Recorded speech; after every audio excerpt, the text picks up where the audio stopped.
agree, and all scholars don't agree on much, but all scholars agree that the Apostle Paul was a real person who lived in the first century, that he's not some made-up Bible person. Everybody agrees the Apostle Paul lived during the first century, and all scholars agree that the Apostle Paul had extraordinary influence on Christianity. In fact, I don't remember very much from college at Georgia State University as a journalism major, but there was one thing I definitely remember. It was an ancient history class, and I had a professor named Dr. Davis, and I liked him so much. And when we got to the section on Christianity and ancient history, he said two things I'll never forget. The first thing he said was this: we're about to, for the next 3 days, talk about the influence of Christianity on the world, and I will not take any questions. That's the first thing he said.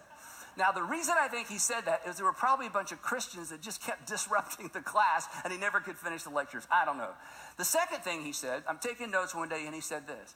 He said, the Apostle Paul had more influence on the thinking of Christianity and had more influence on the spread of Christianity and the doctrine of Christianity than anyone who's ever lived, including Jesus. And I remember looking up and going, what? He said, yes, the Apostle Paul influenced Christianity more than Jesus. Now, I understand what he was saying, but the reason I bring it up is simply this: that you will not find a scholar anywhere who doesn't agree with that statement, that the Apostle Paul, who lived in the first century, had extraordinary influence on Christianity.